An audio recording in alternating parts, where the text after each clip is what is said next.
inserting shapes and images in OneNote. We can insert a picture, a screen clip, or draw a shape in OneNote with ease. On the Insert tab of the ribbon, in the Images group, we can see the command called Picture. I'm going to click on it. And when I click on Picture, Insert Picture dialog box comes up. I'll browse to the desktop and open up a file folder here with some pictures I'm going to insert. When I double click, you can see how that picture is inserted easily inside of this page. I just inserted another picture as well below here, and if you need to, you can move this picture around by placing your mouse on top of the picture, and when you have a four-headed arrow, move it wherever you like by dragging and dropping. Or you can take a screen clipping from any window and insert it inside of the current page or any other page. I'm going to go to a website, and I had browsed to find some pictures of Asia, of China, and now I'm going to go back to my OneNote, choose Insert tab, Screen Clipping, and it's important that the last page you were just at, the last window you were just at, is in behind OneNote, because what happens is when you choose the screen clip, it's going to land up at that page, and it's hard to browse to any other window that's open. So make sure you don't have a lot of windows open at the same time. Perhaps just have OneNote open and another page, and in this case I've got a page from Windows Explorer. I click and drag down, let's say, and to the right, and grab a portion of a screen here, the web page, and when I release my mouse, it takes that image and it places it inside of my page.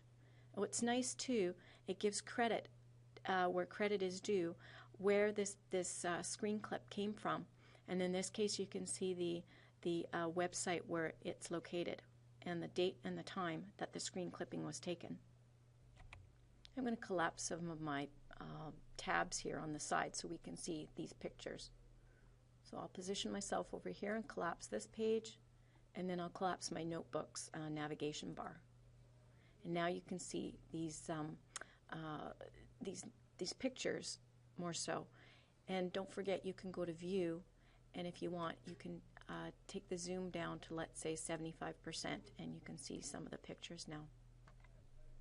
Again, if I have an image or a container of notes that's in the wrong place, in the wrong section, I could always cut and paste it. Let's say I should have had these pictures under the Sightseeing tab. So I highlight the container, Control X is the keyboard shortcut for cut, and when I go over to Sightseeing, I could simply right-click and choose Paste and keep the source formatting, or I could have used Control V for Paste as the keyboard shortcut. I've left my screen clipping here for a reason. I'm going to draw some shapes and work with some additional notes that refer to this screen clipping. Let's hyperlink to where this picture is located. Remember, this was a screen clip of a picture. When I position my mouse on top of this hyperlink, I'll click and it will take me to that website. I want to find the author or the creator of this website so I can ask for permission to use this picture. I can see here in the first page that there is a name, Diva Deep. I'm going to go further in here and find a place where I can contact the person who is behind Diva Deep. Aha, I found it. I'm going to contact Diva Deep. I'll click here.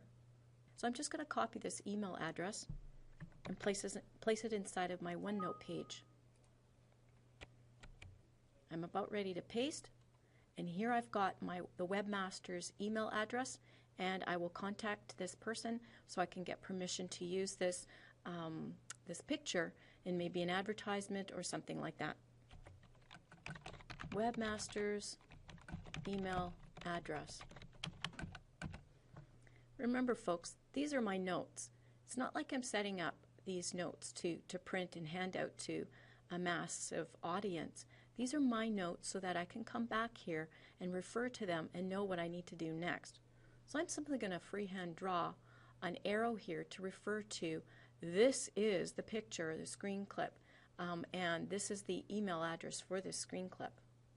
So I go to the Draw tab on the ribbon, and then in the Tools group, let's say I click on this tool here, and I'm simply going to draw freehand arrow here, and I can even write if I want, if I'm really good at it. Contact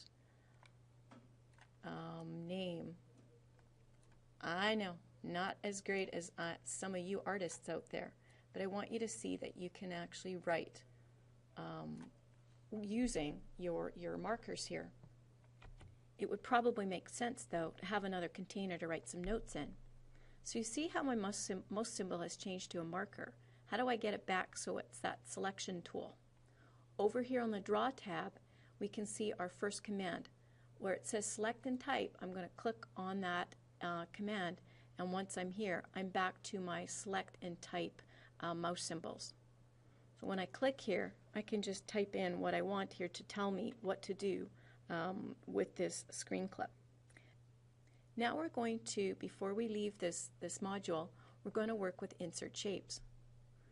When I click on any one of these commands here, like this parallelogram, you can see my mouse symbol changes to a crosshairs, and then I can click and drag and give myself a shape.